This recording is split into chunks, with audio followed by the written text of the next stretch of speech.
Welcome back to KR Runs. In this video I just want to go through at a high level how I come up with a running training plan. So I'm going to use a real example from the Great North Run. So you can see here I've set up quite a basic overall plan. So basically month, week, that's Monday through to Sunday, week number, and you can see I've got here the race clearly indicated here. So in week 14 I ran the Great North Run, so I was setting out a 14-week plan to get me on the start line of the Great North Run in good shape. So you can see the first column is overall mileage. So the first thing I would say here, I'm using kilometres. But we tend to say mileage in the UK regardless of whether we use miles or kilometres. I prefer to work in kilometres, but to be honest I work in both now. First thing to say, that first mileage target in week 1 needs to be relevant.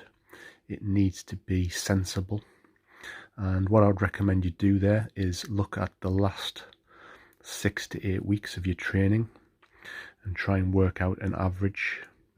What have you done over the last 6 to 8 weeks?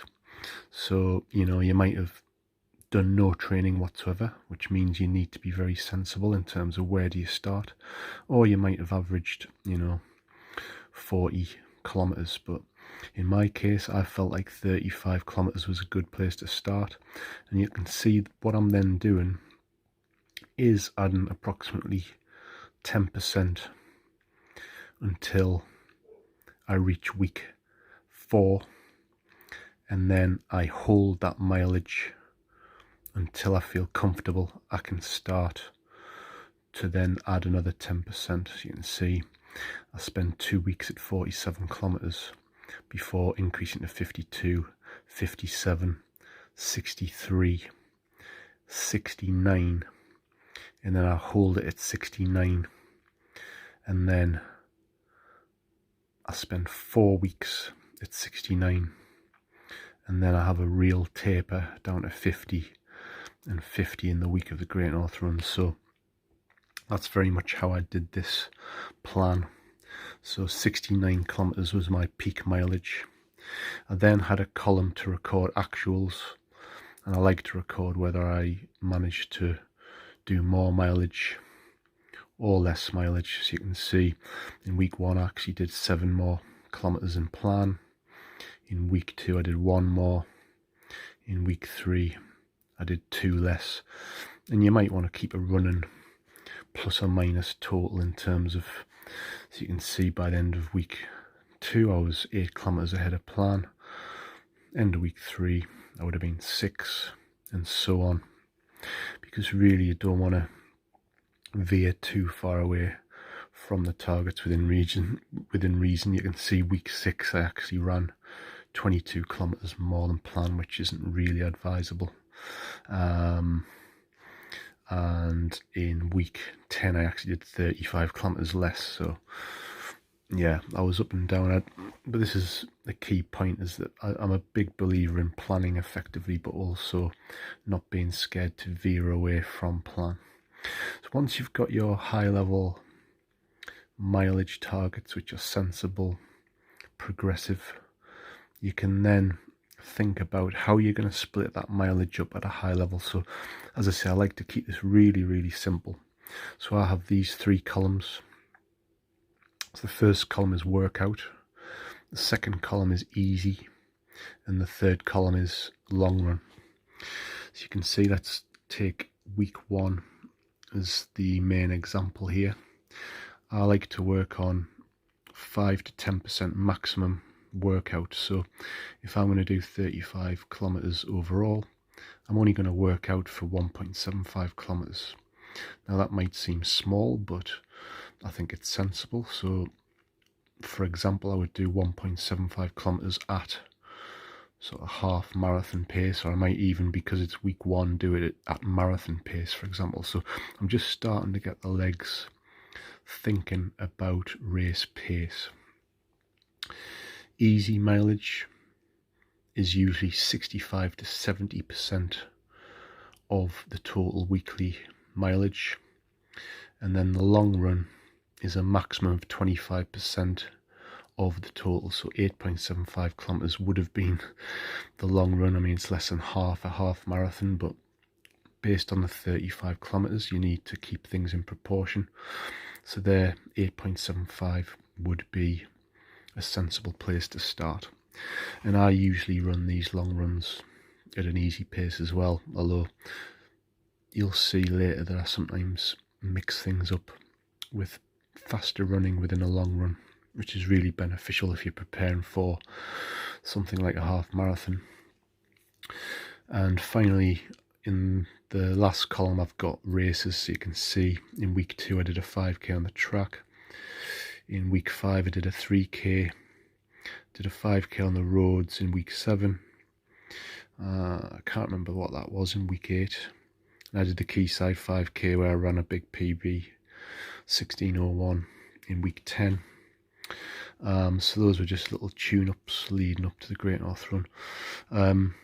That's really all I do in terms of a high-level plan. And obviously, because you've built in this increase in mileage, you can see your workouts increase. So when I got up to the peak mileage, I was working out between 3.5 to 7 kilometers, and sometimes within reason I broke the percentage rules to make sure that I was getting enough practice in the legs. But you can see the longest planned long run was 20.7 kilometers, which is just under the half marathon distance. So you can build in line with the increase in mileage. You can build up, and you can consider in terms of a long run potentially going above the 25%. So I think if you look at the 20.7 as a percentage of 69, it may work out a little bit more than 25%. So that's how I basically do it. In terms of these little signs next to the long run, I had some notes. So for example, the little upside down arrowhead was last 1.75 kilometers of the long run at half marathon target power.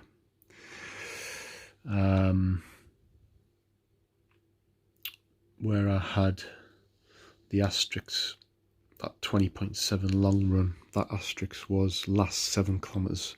So that was a really tough workout, trying to get the final pieces of the jigsaw in place. Where I had the little circle, the race would replace,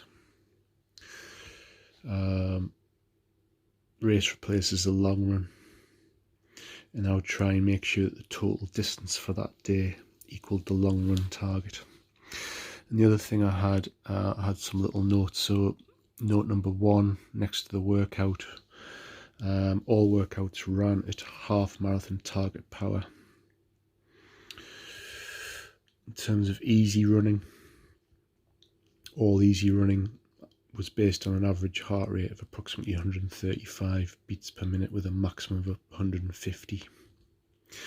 Long runs would average slightly higher at 144, so I was trying to run the long runs a little bit more steady. And that's it really. So that's a high level plan. And then as I went into each week, I'll just go on to the next page. So I would use like a 7-day calendar view. So you can see here the goals. So obviously Great North Run week 1. The goals for the week would be the 35 kilometer total, 1.75 kilometers at half marathon pace, and 1 session at the gym. I ended up doing 26.2 miles, which is about 42 kilometers. And you can see on each day I just write exactly what the plan was and exactly what I did. So the plan on Monday was 8 to 10 kilometres easy, and I did 10 kilometres easy on Kent and Dean. On the Tuesday I did the 1.75 at half marathon pace. Just did a gym session on the Wednesday, and I did the long run on the Thursday. I took rest on the Friday. Did a couple of easy runs, and then an easy run on the Sunday. So that's just an example of how that week one from the high level plan breaks down, and I literally tracked every single week, taking the high level plan and then breaking it down into how I was going to do that. So I hope this has been useful. That's how I do it. It's simple as that. I think the key thing I would say is the high level plan maps out what you're going to do, and then the 7-day calendar is the execution, how you're going to execute that plan at a high level. But I have seen great benefits in this, working out your high levels and then splitting into workout, easy, long run. Keep it simple. That's as much as you need in terms of breaking that week down. I hope it's been useful. If you've got any questions, please comment down below, and I'll speak to you again soon.